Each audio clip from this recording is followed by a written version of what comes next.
What's up, guys? Paul from Golfers Authority. Welcome to Behind the Golf Brand podcast. This week, we have my friend Sam Hahn.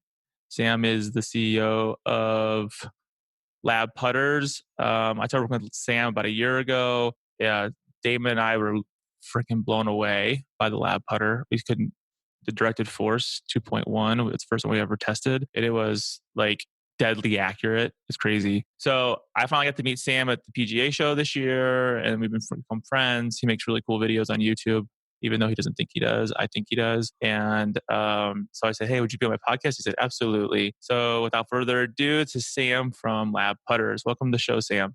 Hey, thanks so much for having me, man. I appreciate it. This is fun. Yeah, I'm excited. This is cool. So Sam, aren't you in Oregon? Where do you live? I live in Eugene, Oregon. Yeah. Oregon. I bet it's so nice up there right now. Oh my God, you have no idea. It is absolutely stunning. And, everybody thinks the Northwest, it just rains all the time. And definitely it's pretty soggy during the winter, but the summers are unreal. It's like between 75 and 85 degrees every day, dry as a bone, no clouds, just awesome. Oh my God, I'm so jealous. It's like 115. It doesn't rain here, and I can't do anything fun right now. Yeah, I guess I could go golfing early, but that's about it. Right. So where are you? I like the background. It looks really cool. It's like mine. My little office cottage thing here. It's pretty chill. It's a big box. I got my perfect practice putting mat and 15 putters laying around. Well, actually at the moment I only have a couple, but usually about 15. That's awesome. Yeah. So tell me the story of L.A.B. And because I know you told me this about a year ago, and I really think it's cool because I think it may give you a real appreciation for the company. So you kind of tell us like how L.A.B started, when you came in and directed force and all that. Yeah, sure. So my business partner is a fellow named Bill Pressey. Bill's been in the business for years and years. He was a golf pro. He was a touring pro. He was an equipment rep and a consummate tinkerer. He, like a lot of really talented players, was able to hit a bunch of greens and really struggled to get the ball into the hole. And as the story goes, I guess it'd probably be about 7 or 8 years ago now, Bill was messing around with a reverse arm lock. So that's one or a tricep lock, I think he was calling it. So this is before the anchor band. So the putter ran up the forearm and then actually rested on the side of his tricep here on his left tricep. So he's in his trailer kind of messing around with it and let go for a second. And because the shaft was kind of stuck up here, he noticed that the putter had just like flopped open when he wasn't holding it. And so he thought, well, that ain't right. And so he started messing around with a whole bunch of other putters and realizing that none of them actually sit square from a torque and gravitational standpoint. None of them actually sit square at address. They're all trying to be anywhere but square. So he started messing around and he built the first revealer. For those of you listeners, go check us out, labgolf.com, and you'll see a video right on the homepage that has me using the revealer, which is a device we use to really, really simply and super cool. Technology. Very popular at the PGA show too, because everyone's like playing awesome. with it. Yeah, everybody. It doesn't matter what golf brand you were. Everyone was using it. Like, oh, where's the revealer at? Exactly. It's really, really cool and tells you a lot about putters. So he made the first revealer out of a crutch. That's funny. And started putting, all 500 of his putters in this revealer just to see if there was any of them out there that stayed square. None of them did. So he started drilling holes in different putters, trying to find a spot to locate the shaft that would, allow the putter face to stay square to the target rather than square to the sky or arbitrarily hanging one way or another. And he got really close with, I think it was a Bettinardi Big Ben, when Bettinardi was with Hogan, and found some spots that he could drill a hole to get the thing to stay pretty close to square. He then teamed up with one of his students at the time, a fellow named Scott Sulprizio, whose background is in car part engineering. So he had an engineering background and knew how to do 3D modeling and all that kind of stuff. And they came up with both the press grip and a fully lie angle balanced putter, and they called the company Directed Force. So they did a lot of the hard work, getting a putter into production and finding a forging house and working out all the manufacturing kinks and all that stuff is extremely difficult. And so they had sort of laid the foundation, but the rest of the bones of the company weren't great. They had a lot of trouble marketing. Like all golf companies. like all golf companies. Yeah, that's like everyone thinks that like they have a really good invention or a really good product, and then all of a sudden they think that it'll sell automatically. Or if they go to the PGA show one time, they'll make all their Right. money. Doesn't happen. Like, Absolutely. yeah, I've seen it. My own Absolutely. family's had that same problem. It's so hard. And, like I said, we have this revealer, which is, from my perspective, probably one of the most profound pieces of marketing, golf marketing I've ever seen. And it's still unbelievably difficult to get the word out and all the stuff. So, Well, it's like, I guess to explain to the viewers, like what happens when someone puts a putter in the revealer? Because like I know what it does, but can you explain it? Because I think it's really important because it's easy when you see it, but if you can explain it to them, because I know it, it's really cool. I wish I had one here, but I don't. So basically, the putter suspends freely in this little rectangle. We put a hook in the vent hole of the grip at the very top of the grip and hook it into the top of this device. And we hook it into a little swivel. So it's hanging freely and you can't control it. And then the bottom of the putter, a couple inches up from the head, rests in this little notch. So you've got a putter that you can hold on an inclined plane in this device and swing it back and forth. And because it's on a swivel at the top and then resting freely at the bottom, the putter just does what it wants to do naturally. So you throw like a face balance putter in there and try and make a stroke with it, and you'll see the thing just, flop right open. Oh yeah, here we go. Hopefully, I don't know if this is going to work. If it does, it'd be really cool. Yeah. Up in the video, I just like maybe I could share it and people could see it. But yeah, so it hangs completely freely. This is it right here. And so you'll see like the putters, every other putter in the world just spins around. It's trying to be anywhere but square. And so, yeah, I mean, it shows what our tech does. And with our putter in the revealer, you can hit putts. You can, smash it 50 feet across the green without even holding on to the putter. And you start to find out like, oh my God, now this all makes complete sense. Like, yeah, because you put other putters in it. Like face balance putters. I used to love the way they set up. And I loved the mass and I loved, lining them up. And I would always fight this tendency that the second I took the thing back, it would fall to the inside and open. And I always assumed it was me. And then you see in the revealer, like, oh no, that's just what gravity is trying to make this putter do. So it's yeah, cool. It was really cool to see like people put other putters in it and they're flopping around like a fish.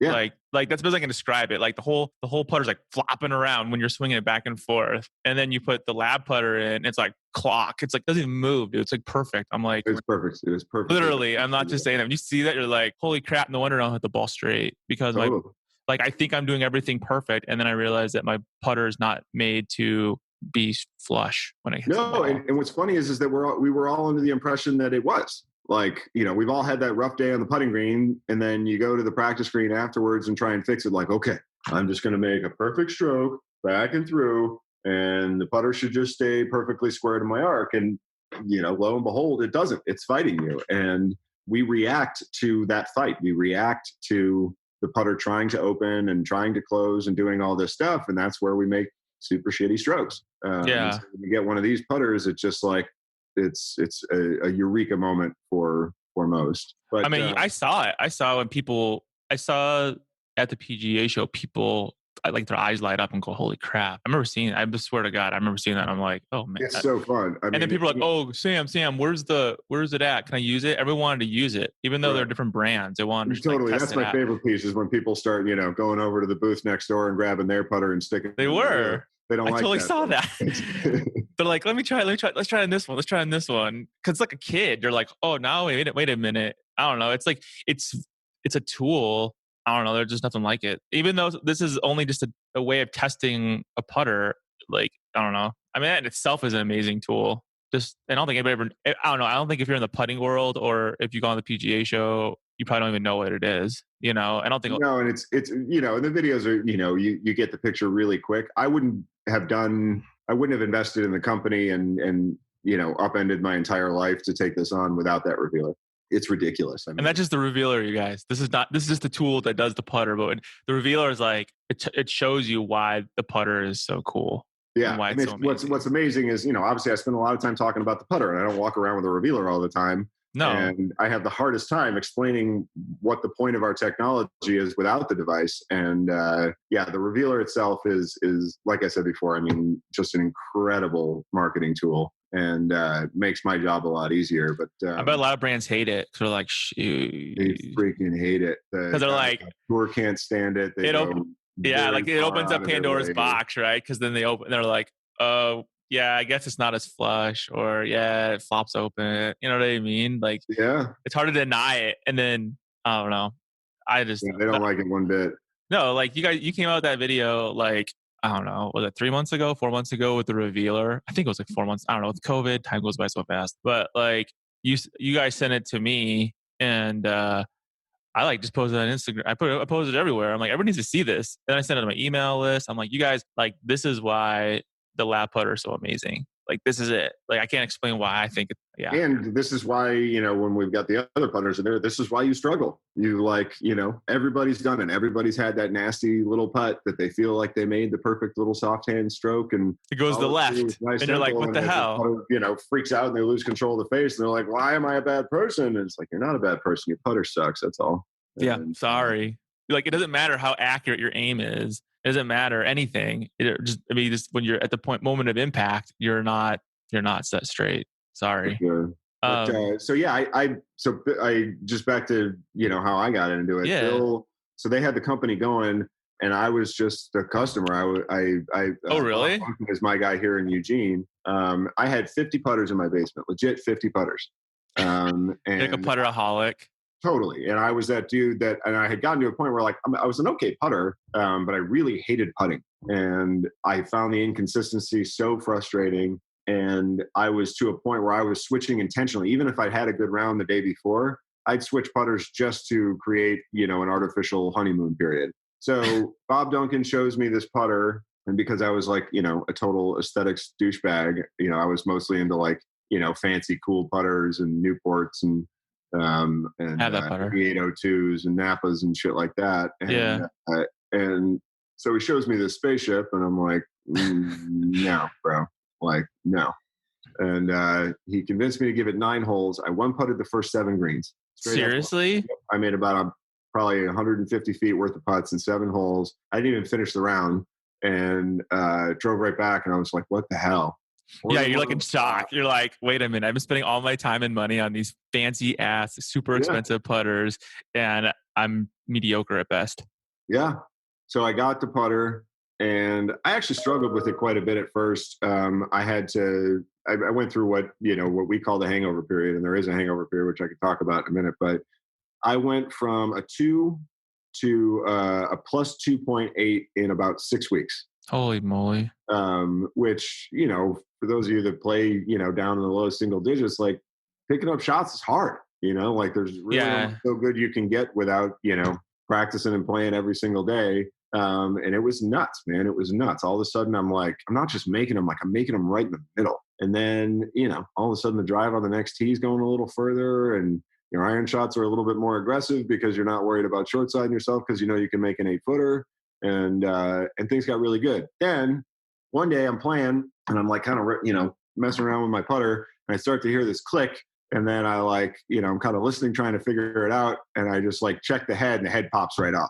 So I sent it back, and Bill got in touch with me personally to apologize. And, we just got to talking, and we became friends. And then it was about a month later, just a lot of the bones of the business had started to break down, and I was just in the right place at the right time. So I partnered up with Bill. We rebranded the company. It used to be called Directed Force. Now it's called L.A.B Golf. L.A.B stands for Lie Angle Balanced. And, put together a nice team, freshened up the whole look of the whole thing, changed the factory, trimmed up some of the manufacturing. And we've been off to the races ever since. But see, you wouldn't have done that if you didn't believe in the product, right? 100%. I have no background in golf business whatsoever. And you weren't expecting to go do it one day, like, hey, I'm going to start a putter company. That's the last thing on your mind. You just saw something that the world needed to freaking find. 100%. And if I'd have had even being like a total gear junkie, there's everybody and their mother at this point has a 5-axis CNC machine and is making, their version of beautiful Newports and ping answers and all this stuff. And if I'd have had one of those guys right next door saying, hey, invest in this putter company and we'll take over the world, I never would have touched it. But like, this technology was so ridiculous. It was so obviously better in every way that we partnered up and took the risk. I mean, this was a huge deal for me. I've been in the bar and music business for 20 years. I didn't know that. Yeah. Yeah, I own a bar here in Eugene. Before that, I was a talent buyer for a music venue here in Eugene for 15 years. So it's like 100% not even your background. Like, not even. I mean, you like planet. golf and you like putters. That's about it, right? I mean, that was your background before going into golf. Like you just like everybody, like everybody else. No relationships, no nothing. Yeah. But I'm a bit of a ham, and so I don't mind being in front of cameras, and I don't mind. I love your videos. Thanks, but like seriously, the first time I saw the video, I'm like, this is a good video. They put a lot of work into this. But they turned out pretty good, and I just knew that I just knew you knew it'd work. I knew it worked, and it wasn't as though it was like 1 week and then all of a sudden I'm like obsessed with this thing. I mean, I had the putter for months, and then my friends started getting the putter, and their results were the same. So I knew we had something serious, and yeah, it's been a wild ride since then. I like it. I mean, I love it. Really hard. I can't explain. I would actually show the people right now in the video, but I don't have it in my garage right now because a friend of mine took it home with them and he wants to buy it off me. And I said no, but I said he could play with it. But which is so funny, I guess. So the first one we did with you was the 2.1, and that was last fall. And which you call just the big one, right? The bigger one. And you can go through the models in a second. But he took it and he's like, he came to my house and I have a putting green in my garage and we're playing. And he literally took that and he goes, what's up with this thing? And he's like, this thing's huge. And he's like, this is bigger than one than I have. And he's all like joking around, like talking crap. And then he started putting with it. And I swear to God, like every ball went in the hole. And they're like 10-foot putts, right? And he's like, what the heck? And he's like, and he started talking about the grip, which I'll let you talk about in a minute too. He's like, this is so weird. And he's like, but so accurate. I don't understand. And then I'm like, he's like, I'll buy it off you right now. And I'm like, no, dude, get out of here. Go buy it online. And so then he's like, well, I borrow it. And I was like, sure. And I haven't gotten it back since COVID. So it's been like a couple of months. It's the same thing every time, man. I mean, like and if you like read our reviews and read the, all the customer comments and stuff on social media, it's just hilarious. It's clockwork. Like people go out, their friends give them a bunch of shit. Why are you putting with a bottle opener, spaceship, branding iron, sex toy? And then it's big. I mean, it really is big, but it doesn't matter because it is absurd looking. I like. We have no qualms about acknowledging it. It is one of the most ridiculous looking golf clubs in the history of the game. But so they take a bunch of shit for 2-3 holes. And the 4th hole, 5th hole, everybody gets a little quiet. And then by the 7th or 8th hole, everybody's on their phones looking at the website, figuring out what the hell. And they want to use it. They want to try it. Yeah. And that's for reals, you guys. This is not like some story to like try to sell putters. Like it's 100% real. Like if you go on, I mean, I'll show you everybody in a minute how big it is. But I got one right here. It freaking works. It works in like no. Yeah, it's huge. See how big that is? It's about as big as Sam's head, right? It's almost as big as my head. And it's big, but it comes in black though, so don't worry if you don't want silver. It comes in black and red and silver. This one, the red one don't come in silver. This one's a raw. We just even painted it yet. Prototype without the anodizing, but yeah, like I already knew how it worked, and I was blown away. And then it's like that eureka moment without having, without him only hitting a couple times. And he was like, holy smokes, I've never seen anything like this before. And he really wanted to buy it, like for real, that day in the garage. He wanted to buy it right then and there. And he brought another putter that he just bought. I don't even know what it was, but it was big, but he's all sad. He's like, this thing sucks. But, I you just wasted your money. I just had that moment the other day last night? No, 2 nights ago. I was, my customer service guy lives here in Eugene with me, and we were out on the putting green messing around with some different putters and different specs and all this stuff. And this kid who's like clearly getting into the game and in that obsessed mode, where he's improving. The bug, he's been bitten by the bug, and now he's obsessed. And so we're talking about putters, and he comes up with his new Odyssey Stroke Lab. He's like, I just got a new putter too. This thing's awesome. I've never putted, so good. And then he asked us what we were doing, and I was like showing him all the putters. I showed him the revealer, I showed him the video or whatever, and you could just see like, he's all sad. Yeah, there goes $380 I can't get back. No, my friend was literally sad. It was hilarious. Big, tall, like 6'4", huge dude. He's all like moping around. He's like, "This thing sucks." And then I'm like, "Sorry." He's like, "Well, can you take it home with me? I'll give it back." I'm like, "Yeah, you can try it at your house." But then, Right. But I mean, like that's a real story. It was hilarious. That was like probably February or January. Yep. And that was before you sent me the other putter you guys sent, which and we'll talk about in a second as well. So like I was like, well, I got another one coming, so but I'll let you use this one and borrow it. I want it back Would you get a actually. B2? Yeah. Okay. You sent me a B2 and a 2. I have B2 and 2.1. Yeah. The B2 is really cool. We'll talk about that too. But yeah, so the B2s were coming out, and then you sent one out to us like I don't know, like a couple weeks after the show. So it was Gotcha. the one we reviewed it for you. But it's a cool putter too. So I guess let's talk about what makes it so special, right? Why does it do what it does? I know because the technology, but how are you able to how does it work, right? So people kind of know why the face is flush at impact with your putter instead of a different brand, and what's so special about it. I mean, it's pretty simple, man. The putter literally stays square by itself. Yeah, that's it. That is what is so special about it. So it is balanced, Perfectly. So because of where we stick the shaft, like I'm just holding this thing with my fingers. It's not, if you did this with a face balance putter, it would go.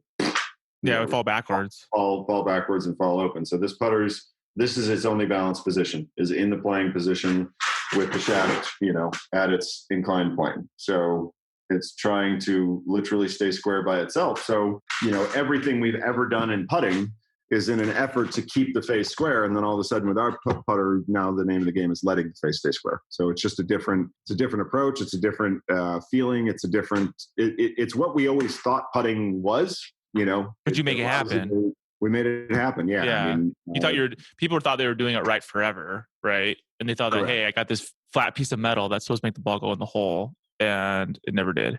No, it did, but it would be harder. And even worse, people have bought into this narrative about, toe hang and face balance and one being better for one kind of stroke or another.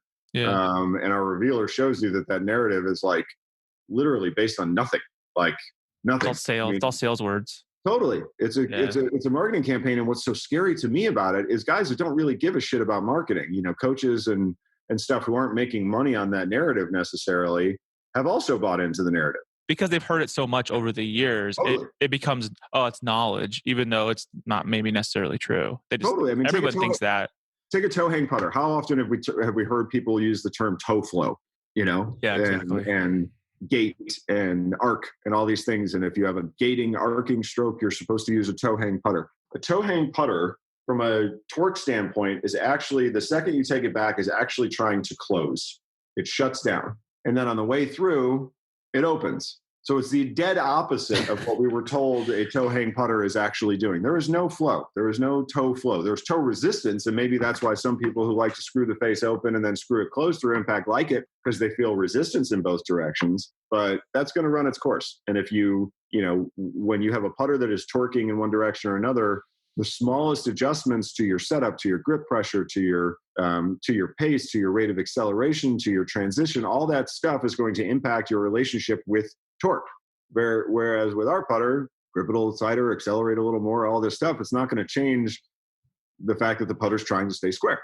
So it works, man. It really works. Yeah. I mean, so like the other thing you guys do, which I think is cool as well, is the grip, right? Like your press grips. Yeah. So the grip, which is not conventional. Like another thing, right? Like everyone thinks like the grip needs to be straight down the shaft, right? Yeah. I'll show you why we do it. So the technology has a lot to do with where we stick the shaft. And as you can see, it's stuck, behind the face. Yeah. Yeah. So most of the time there's been onset putters out there in the world, and they never really take because people like to have their hands right over the face. People don't like to have the face out in front of the hands because then the face is arriving at the ball before the hands. So like Odyssey Backstrike, for instance, is an onset head, and that is a pretty reduced torque, not torque free, but reduced torque putter. But it's awkward for a lot of people because the face is getting there first. So what Bill did that was so genius is, so we got this shaft stuck in the head right here. And then because he didn't want the hands behind the face, he leaned the shaft forward. So you can kind of see it here. Yeah, so you can see a little bit of an angle on it. Yeah, it's leaning forward a degree and a half. But now that's awkward because now you got a putter that's sitting flush on the ground and a shaft that's leaning forward. So unless you have a pretty pronounced built-in forward press, this is going to be awkward. So now you got a shaft leaning forward. So then what he did was he made the grip lean backwards. So now your hands are in a perfectly vertical position right over the top of the face because of the shaft lean, and then the backwards leaning grip. So from a ergonomic functionality standpoint, your hands are in the same exact spot that they would be on any other putter. And then the grip was designed, as an ergonomic thing to get the putter to set up and play like a normal putter. It's a big grip too. It is big. It has to have enough. I love it. I love that grip. It's it's built. It needs to have at least enough room to run the grip, to run the shaft all the way up.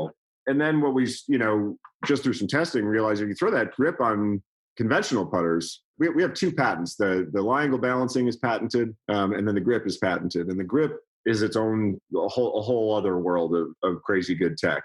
Particularly with a lot of these putters, some of the bigger brands like Cameron, for instance, typically puts a lot of loft on his putters. And if you look at most amateur golfers, they're usually adding even more loft through impact with a little scoop or a little flick at the bottom. And so you put a press grip on a Cameron or a Odyssey or whatever, and you'll find the ball gets on the ground quite a bit quicker. The first thing you put it in your hands, you're like, whoa, this is weird. Like you just don't feel, because it's like your mind's blown, right? Because you're like, this is really weird. And you look down, you're trying to figure it all out. Starship Enterprise on the end of the stick, and then the shaft. Your hands are off center. You're like, this is really weird. And then you hit the ball, and it's like laser accurate. And you're like, whoa, and then you're like, that's crazy. Right. That's what my buddy said too. He's like, this is really ugly. Is now like, well, this thing doesn't look so bad. No, they all talk crap, until they use it. That was I saw at the PGA show too, because like people were like, oh, it's a big ass head, and that's a weird grip or whatever. And then everyone's like sinking putts at that big putting green area. And then everyone wanted to use the revealer. And I was like, I just smiled. I'm like, that's awesome. So here's the story for you. You'll love this story. I texted you.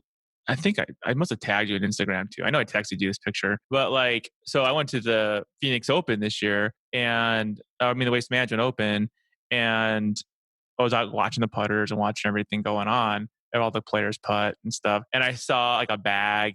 I saw your putter, right? And I saw someone using it. I can't remember who it was. It was somebody famous. I don't remember. I remember. Who was that? Because I sent it to you. Stadler. Yeah, and I'm like, I texted you. I'm like, take a picture, and I saw like a couple in a bag too, and I was so excited, dude, because I love when I see my friends' stuff. That's on the tour, and then I actually had the guys from Seymour on, and I love those guys. They're so nice, and so one of my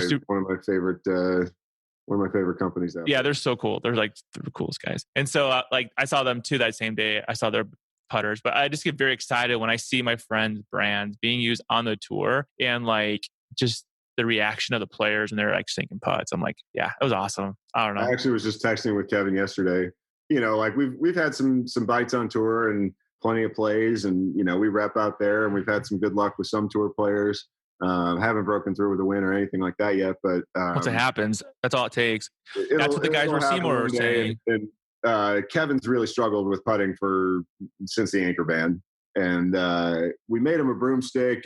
But I never assume, when we have a guy that's stoked on it, I'm like happy that they're doing it. But I, have learned to prepare myself for that. They're golfers like anybody else, and they like to switch putters, and they do what they do. And so I saw Kevin was in the field this week, which was surprising because I had heard that he was going to take a week or a year off and use his medical and.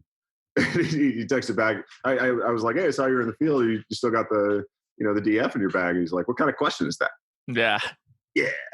That's what it is, right? Because when I was talking to Jim at Seymour, he was like, he was telling the story about how Seymour started with pain, and it's so fascinating. He told that story a long time ago, but I had him share it. And then what I think is so interesting is they were a small teeny, right? And then Payne used it and then won back-to-back tournaments. And then that's when I just put them on the map right away, right? So it's just a matter of time. Their story scares the shit out of me, man. That's going to happen to you, dude. I'm telling you. It really is. I already know it. Give it some time. We had right when we kind of got our feet under us and the factory was up and running and some of the marketing was starting to happen, Adam Scott started using the putter.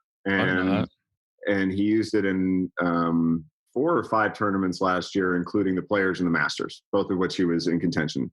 And he didn't even win. And on Saturday at the Masters in particular, like he putted like hell. And I was sitting there thinking like, oh my God, he like missed a 2-footer. Like we're done. Nobody's ever going to buy this putter. And like our business quadrupled overnight. Just from, Adam People Scott seeing it. They're like, what the hell is that? Just from seeing it.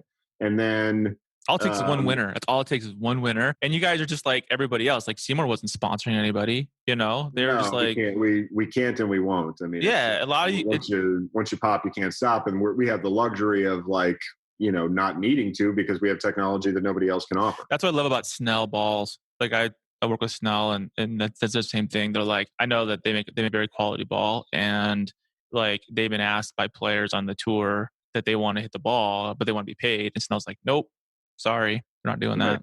And I'm like, that's badass. You're a badass. Like, yeah, I mean, we've even had, discussed like, we'll buy your ball if you want to use it. Don't have the money to pay for, for sponsorship.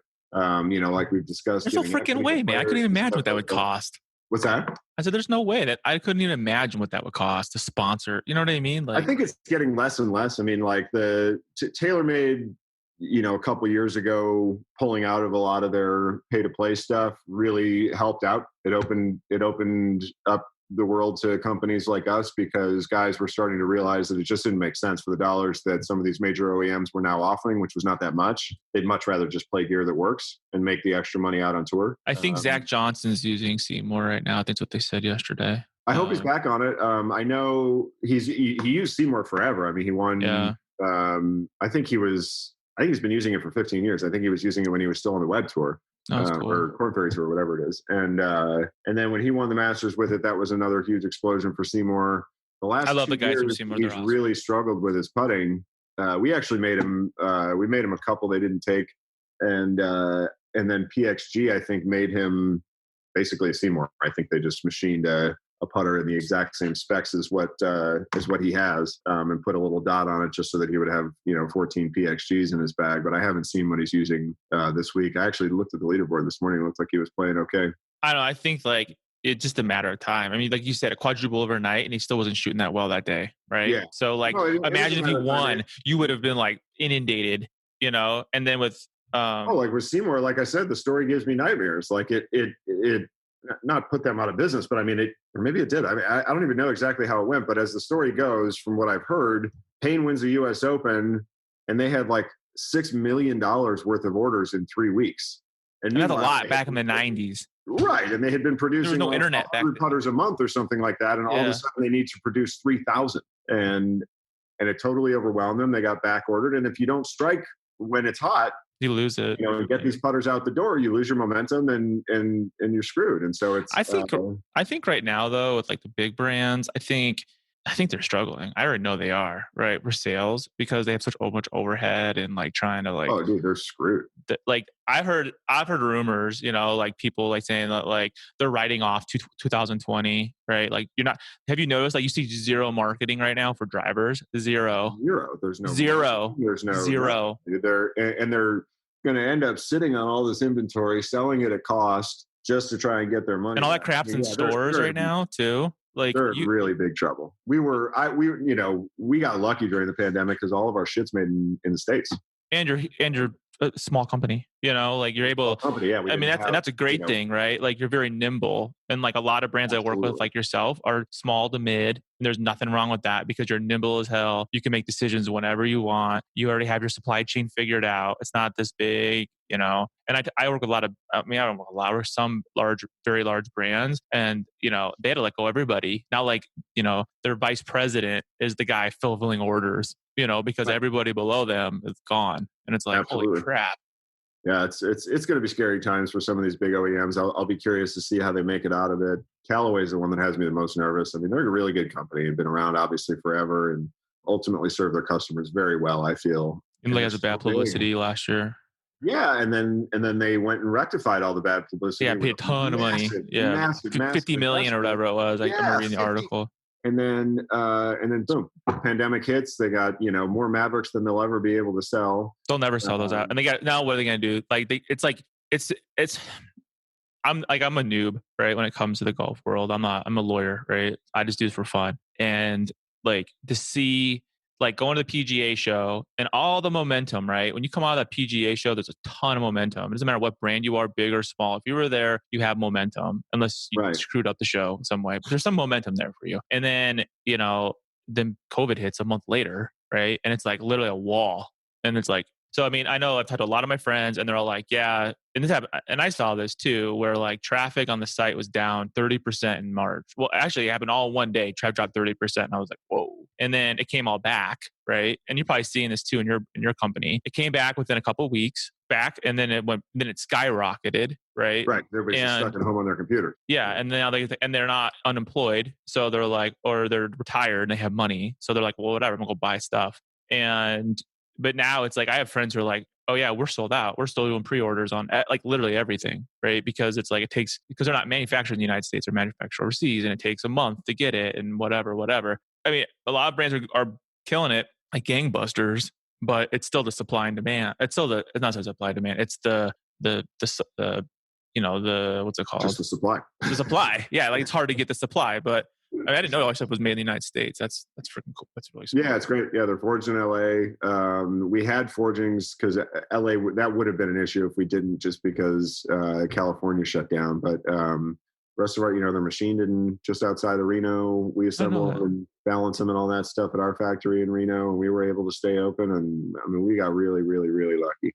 Yeah, I mean, COVID's crazy. I mean, we all have dealing with it in our own ways, but it just yeah, it's you see that and you look at the PGA show too, right? All these these large brands have these like mega mansions at the PGA show, right? So they Right. spend a ton of money. And there's all this. If you think about after the PGA show, they're marketing like crazy at the drivers and the new irons and whatever, and it's like crickets. Like you don't see anything. Like there's no tour, there's no No, advertising, no, there's whatever. no way to advertise. I mean, it's and there's no way to be on tour. I mean, I was the tour rep, and because of the situation, like it makes Oh, no that's sense right. to be out there. The way that the regulations are, I basically have to sit in the parking lot. I can't even be on the green. Yeah, And forget it. No thanks. yeah, it's absolutely not worth our time. And same thing with just all kinds of standard shit that was just a part of moving golf clubs, like demo days. Like nobody's doing demo days. You don't show up at a course and see 5 bags out on the green of people trying to test stuff, because you got to wipe everything down every 30 seconds. And a lot of the private clubs, Industry like just blew up though. Who like is freaking carts, dude. Like push carts, like oh, yeah. those. I know Click Gear and Bag Boy, I mean, all them. we blew up from a direct to consumer standpoint. Like that was the coolest aspect of the COVID thing, was like all of our retailers were shut down. All the green grass facilities, PGA Tour Superstore, all the people that we'd really counted on for business over the last couple of years were just gone. They're locked up. And then, I'd say direct to consumer purchases directly from right from the website used to account for about 10 or 15% of our business. Yeah, now it's like what? And overnight it was 80. Yeah. And it was really cool because we got to get our groove on. So one of the really awesome things that we offer, so the mallet in particular, because it's so huge and so flat on the bottom, it's really important that we get the lie angle correct. And one of the things that we offer is a remote fitting. And Bill came up with a brilliant process. Oh yeah, I did it. That extremely accurately gets you fit into the proper length and proper lie. And Yeah, you did a video on it too, on how to do it. It literally takes like not even 5 minutes. Like not even 5 minutes. It's like 2 minutes. And the like in the past, like okay, putter fitting. Like I've been through Adele, 2 different times. It's like a 90-minute process, and you end up with a putter that fits you that day and might not fit you the next. And our remote fitting process, like which was kind of this not back burner, but it wasn't like a focus of our effort. All of a sudden was like all we had. And so we really pushed it, really marketed it, and it's awesome. It's in my opinion at this point, I feel like in a lot of ways for a lot of players, it's actually more accurate than doing a fitting in person. And so the shutdown has forced us to consider kind of getting closer to moving towards that model of not necessarily going through working the store angle and the retail angle as much, and really focusing on the online market. I think retail's dead. I mean, honestly, getting there. this is the death blow. What's happening right now? That's my Yeah. opinion. Like they shut down 2 malls in Arizona, like completely shut, like the whole mall, right? And then like there's another one by my house, and they've like Macy's pulled out, Sears pulled out, and Nordstrom's pulled out, right? So it's like 3 huge anchors. So what? Like there's like one left. It's Dillard's. So it's like a matter of time because no one's going to the damn mall anymore. Right. And it's the same thing with big box retailers. I'm sorry, like one of the reasons, honestly, I started the website was because I couldn't go into a big box retailer and be like, hey, what's a good driver? Hey, what's a good iron? Right. Hey, what's a good putter? Because they didn't freaking know. They're just trying to. They're not even on commission. They have no freaking. They don't know. So they're like, oh yeah, these are the good Mavericks. Yeah. And so like I think direct to consumers, like, and we're all used to shopping online. It's easy, you know. We're getting used to it. The golf space is a little different, particularly given the demographic, of people that really buy golf clubs. It's changing as we speak, but like, when you're working on a company like this and trying to figure out how to reach, the different section of customers, you make these kind of archetypes, these characters, and the consumer. Who's your consumer? Who is your customer? It's Bob not just S. one. There's different buckets, and how do you reach people in the different buckets? There's no chance I'm ever going to get a 60-plus-year-old guy to buy. Not no chance. It's very difficult to get a 60-plus-year-old guy to buy a putter online. It's very difficult to get them to do the remote fitting, to trust that it works, to trust that when they put in their credit card that it's not going to get stolen and that their putter's actually. You really think 60? I think much older. I think it would be like a 75-year-old because like my dad's like 75, right? And he shops online all the time because that generation had the internet for the last 20 years. So 50 to 75, they're already used to buying stuff online. If the people past, this is my opinion. I could be wrong. Yeah. It depends. I mean, that's where you start to see. But I do agree, though, like the fitting part, they might be really skeptical of it, right? People were very skeptical of it. We've been fortunate enough to have enough good reviews, and there's enough customers that are like, yeah, did the remote fitting absolutely 100% works, you guys. Like you do it, and then they'll email you back, and it says, hey, based on, like you guys, before you even build the putter, you say, hey, based on what you sent us, because you record it, right? Like on your end with your phone or whatever, you're like, it looks like you're, XYZ. And then you're like, okay, cool. Like you guys, it's not like you're just like, oh, you put some numbers in a box and send it to lab. It's a lot more user friendly than that. Yeah, and it's 100% accurate. Cell phone video. It's the easiest thing in the world. And Sam made a really good video, even though he doesn't think it's that great. I love his video, how to do it with the door and stuff. Oh, dude, it's the worst. Making videos and like. Oh, I hate it. I love it, but I hate it. I feel like such a douche when I make a video. I'm like, oh my God, I hate my voice. I hate the way I look. I shouldn't have worn that shirt. And then everyone's like, oh, it's really good. I'm like, And one of the things that we run into is that like we are a tech company, right? We have new technology, and all golfers are skeptical of new technology. Like, because it's been the MO for 40 years. Exactly. Shit hasn't really changed. So when you hear somebody saying like, hey, this is new and different, you think all of a sudden it's 1:00 in the morning and you're wide awake watching. And you're going to buy the new Alien Wedge. Like, you don't exactly the SK7 putter, F2 wedge, whatever it is. And so we work really hard to try and not look like an infomercial product. And it's fucking hard, dude. I mean, like, we shoot these things and I hear myself and I'm like, hey, now try our directed force 2.1. Call the number below. It's just. You should make dude, I would 100% make the video like that because people would laugh their ass off. Like they'd be like just did a straight up just like clown on it and be like, look, grainy and wore some grainy, make it all blue, and then have like a psychic in the background. What was that psychic lady's name? She'd be like, oh, I'll tell you, remember that in the 90s? Get Gary McCord and Andy North and have at it. And then like one of those Time Life video or music series, like the best of the 60s, one of those old ones. Oh, these are the best songs. No, for reals though, like I love your putter. It's hard to explain how accurate it is because it really is that accurate. Like it's just, you would look at it and be like, there's no freaking way I think it works. I think dude, all you got to do is pick one up or read our reviews and you will see. And you're like, changes. It's legit. It's 100% legit. And this is not some like infomercial design, like some big ass thing that they came up with. Like, no, like this is like for reals. It works. I mean, I liken it to, graphite shafts and metal driver heads. I mean, this is a big deal. It's a really big deal. And obviously I'm biased, obviously. I think it's a company and I do the thing, but it's when you put it in like really, really simple, basic logic terms, in one hand is a putter that stays square by itself. And in the other hand is one that doesn't. Which one do you want? It's not complicated. So And right now, you guys have two putters. You have the Directed Force 2.1, I know that, and then the B2. So yeah, let you guys know, like the Directed Force, when we've been talking, the 2.1 is what we've been talking about, like the spaceship, right? But then they came out with the B2. Was that this year? Wasn't it? the first blade was called Blade One, Oh, that's right. and that came out at the PGA show in 2019, and it was pretty good. It was, I think I can, comfortably say it was a little bit half baked. It was just a little chunky and didn't quite have all the feel. Yeah, you weren't happy with it. I mean, that's what it is, right? You're constantly changing. Right. And then the B2, we listened to the customers and came up with a little sleeker design. We were able to move some weight away from the center so it feels a little bit more stable. It's a beautiful putter. I love it. Yeah, so the mallet is the 2.1 and the blade is the B2 for Correct. people that don't know. Correct. And the way that the blade was designed for all of the people that were like, dude, there's no way that I'm ever going to putt with the spaceship. So here's our alternative. If I'm totally honest, I think maybe we went too far the other way. The blade is tiny. It is a tiny little putter. It's a blade.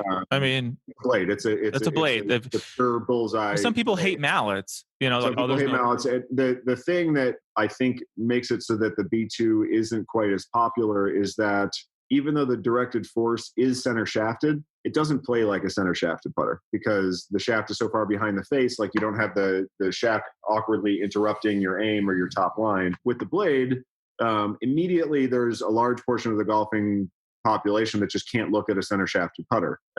So it's for a particular type of folks, that are comfortable lining it up. Interestingly, I was speaking with David Orr. David Orr is a pretty high profile putting coach, worked with a lot of top players. He's also the fellow that did most of the research for David Dell on alignment. And even though people may not think that they line up center shafted blade putters well, he proved somewhat conclusively that a bullseye is actually the most universally aimable putter in the world.